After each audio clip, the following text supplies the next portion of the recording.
James, I just want to pick up the thought that I had a moment ago, and we should have Rick Carlisle on here in just a moment. Coach of the Mavericks got a 4-year extension yesterday, and we'll get his take on the current state of the NBA playoffs. But maybe the only thing you need to know about LeBron James is he took the 2007 Cavaliers to the NBA Finals. Here was their starting five. LeBron James and Eric Snow, Larry Hughes, Drew Gooden, and Big Z Zydrunas Ilgauskas.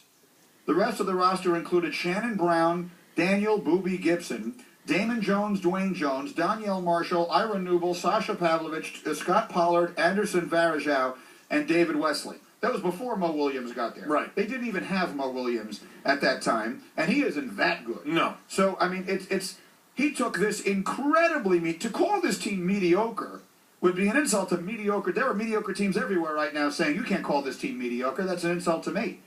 So, LeBron... It's confounding. I don't know what to say about the guy. He's brilliant. He carries his team to where they got last night. But he doesn't close all the time. But he doesn't close all the time, and he didn't close last night. But I mean, he took this team to the finals. He got to close some games. He does close some. So, but people want it all the time. You know. But also people email in, why aren't we ripping Nash as much? Multiple MVPs, doesn't have a ring. Why don't we jump on the Barkleys of the world and the Malones of the world and the Reggie Millers of the world? Those guys don't get near the grief LeBron does for having multiple MVPs and not winning a championship. Let's put it this way. LeBron clearly right now, in my opinion, is number one on the list of greatest players in basketball that did not win a championship. With the possible, I don't know, Elgin Baylor, Karl Malone, Patrick Ewing, Charles Barkley.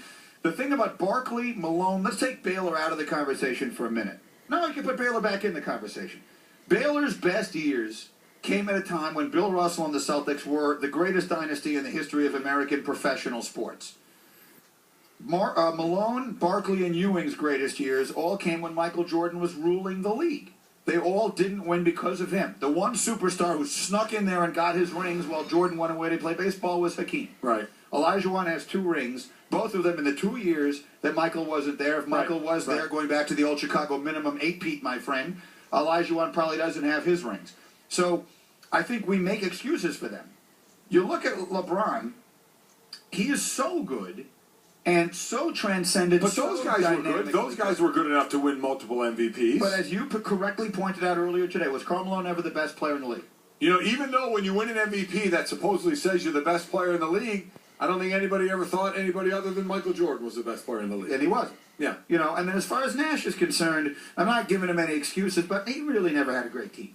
And when they had the really good teams, they had a coach who almost everyone acknowledges didn't pay any attention to defense, and that hurt them. And in the 1 year they had a chance, they all got off the bench in a fight. And then when the Cavaliers didn't have a great team, they went to the finals because LeBron led them there. They went to the finals with Larry Hughes as their second leading scorer.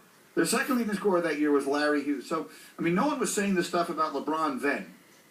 LeBron has brought some of it on himself. I'm sitting here looking at what people are tweeting me. I'm at ESPN Greeny.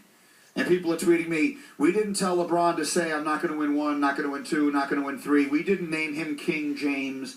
All that kind of stuff comes from him. I guess when you are, to whom much is given, of whom much is expected, whatever the expression exactly is. And I know I'm butchering, but you know what I'm saying, right? When someone seems to be so gifted, he's bigger, stronger, and faster than everybody else. I mean, that's remarkable. Yeah. And more skilled. As good as he is, and he's the best player in the league, I guess you expect him to be just that much better. Well, you do. It's kind of like what other athlete can you compare him to? A-Rod. How about in an individual sport before the fallout, it's Tiger Woods. You can't compare him to Tiger Woods at all.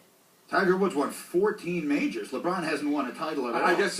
I guess going forward that he was going to break Jack's record, that he was going to be considered the greatest all time, and that's what LeBron was looking for. Right. Nobody thinks he's going to get to that level of greatest all time, but that's the level he was shooting for. Right, that's the standard. But I would say what Tiger did was deliver in the biggest moments. He did deliver, but I guess I was going to that next level of would he get those last 4? It was assumed before the fallout that he was going to be in the 20s with majors, let alone past Jack at 18.